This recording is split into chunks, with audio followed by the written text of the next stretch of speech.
Bonjour, donc je vais effectivement vous présenter une analyse que j'ai faite sur dans le cadre d'un stage et puis début de ma thèse au CEF à Montpellier sur l'identification des sites d'alimentation hors placette des vautours fauves dans les Causses, les Alpes et les Pyrénées. Donc ça, c'est un sujet qui s'inscrit dans la question un peu de la gestion des carcasses issues de l'élevage et comment on les élimine. Et classiquement, donc en France, il y a l'équarrissage industriel qui consiste à faire venir un camion dans une exploitation et incinérer éventuellement les carcasses. Ou alors, comme donc il en a déjà été question juste avant, il y a les stations de recyclage des carcasses qui peuvent être individuelles, donc ce qu'on appelle les placettes, ou collectives, et qui on appelle les charniers. Donc je dirais placettes et charniers par simplicité. Et donc ces placettes, historiquement, c'était des mesures de conservation pour aider à la restauration des populations de vautours fauves, enfin de vautours réintroduits, notamment dans les années 80.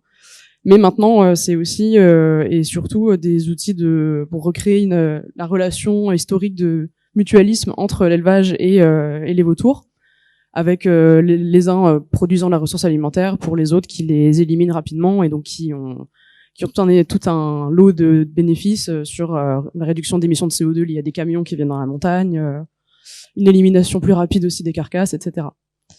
Et donc la question nous qu'on se pose, c'est aujourd'hui quelle est l'importance occupée par ces placettes dans l'alimentation des vautours fauves en France. Et donc on a abordé ça par plusieurs questions. D'abord, en termes de proportion, quelle est la proportion que représente cette ressource trouvée en dehors des placettes ou des charniers. Aussi, est-ce qu'on observe des variations spatio-temporelles dans cette proportion? Est-ce qu'on a également, on peut être en présence de stratégies différentes parmi les individus? Est-ce qu'il y a des stratégies individuelles? Et enfin aussi, dans quel genre de milieu on retrouve ces sites d'alimentation hors placettes?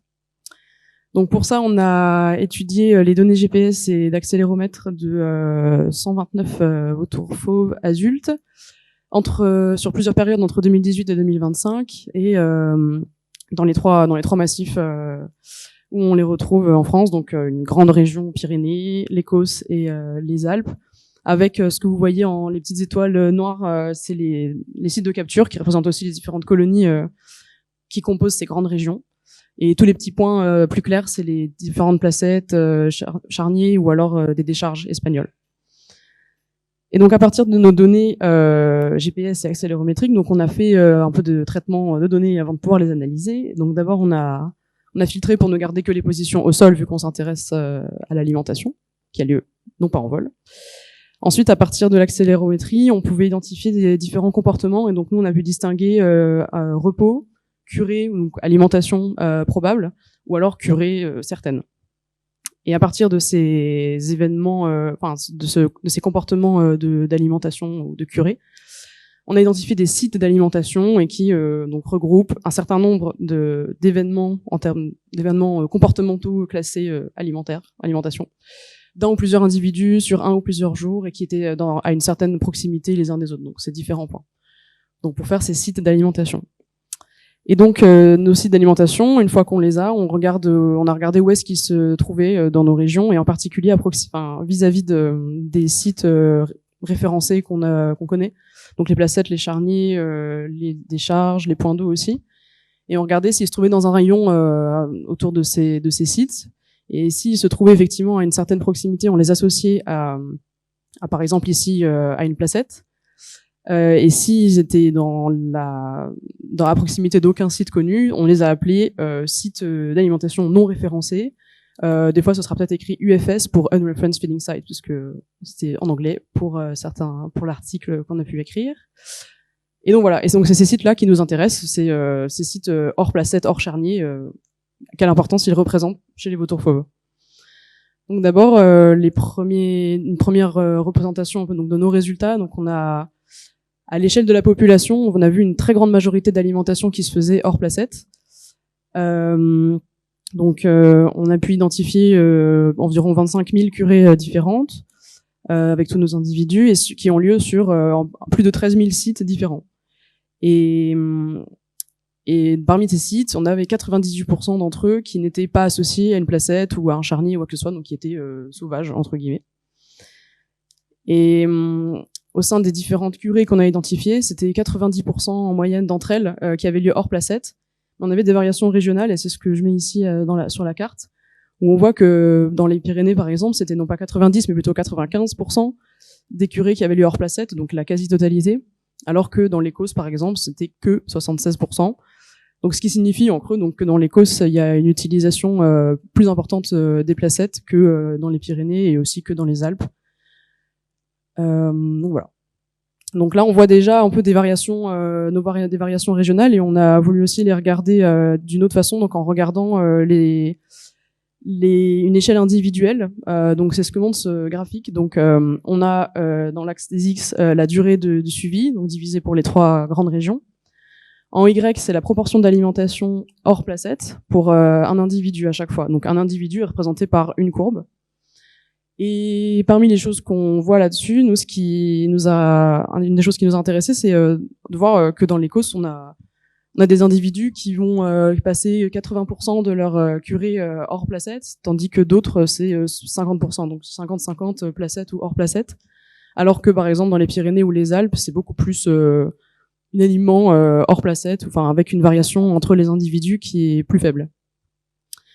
Donc, on a pu voir que, en effet, il y a un effet d'une région, enfin un effet régional assez marqué, mais on voit aussi ces variations au sein d'une région, et on s'est posé la question aussi de est-ce qu'on n'a pas un peu brouillé peut-être la réalité en prenant nos grandes régions, comme je vous les ai montrées au début. Donc, par exemple, la grande région Pyrénées est composée de 3 colonies. Et donc on a voulu voir à l'échelle de sous-régions, donc en fait globalement c'est les colonies, si on a des variations qu'on n'a pas pu voir à une échelle d'une grande région.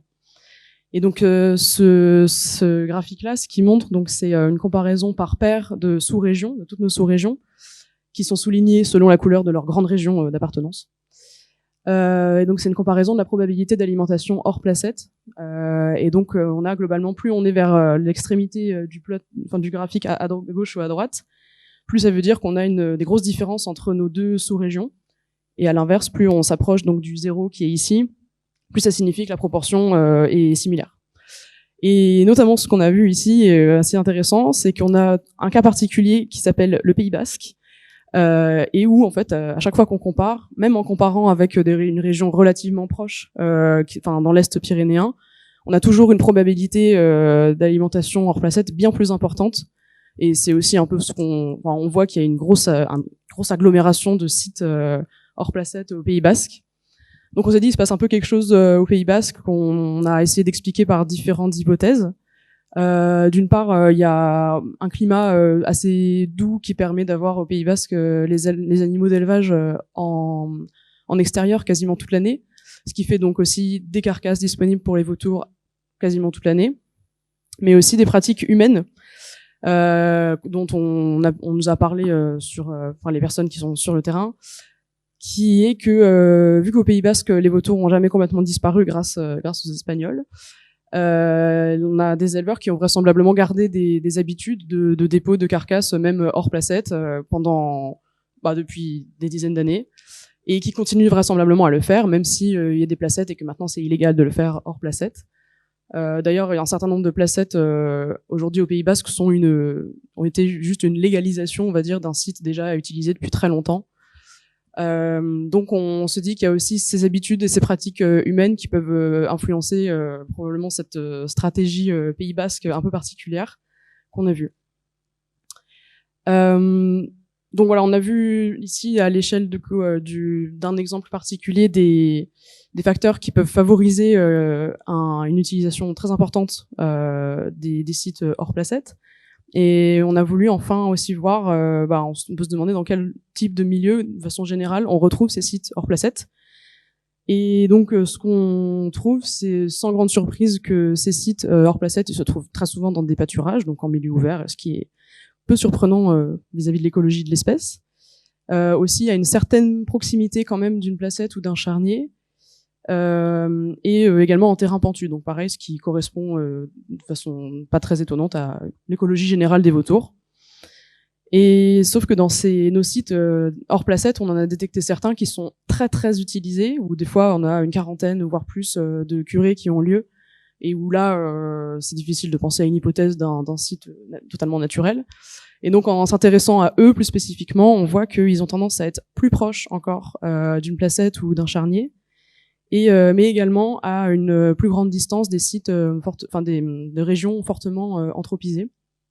Donc ce qui nous permet quand même de valider cette hypothèse pas très risquée de l'origine humaine de ces sites très utilisés, puisque on peut s'imaginer que peut-être les personnes à l'origine de ces sites qu'ils savent illégaux vont pas se mettre juste à côté de sites avec une forte activité humaine aux environs.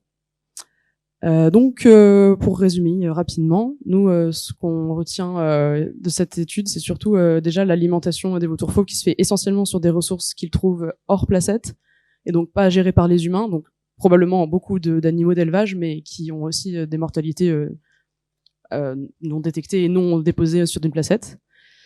Mais on a des variations dans la stratégie alimentaire qui dépendent un peu qui dépendent de caractéristiques individuelles. Donc même si là je me suis pas trop attardée dessus. Et ce qu'on a surtout vu, c'est qu'il y a une dépendance à un contexte régional, voire local, voire aussi à des pratiques humaines individuelles et donc des décisions d'un éleveur, des pratiques d'élevage ou de chasse, etc. Voilà, merci pour votre attention.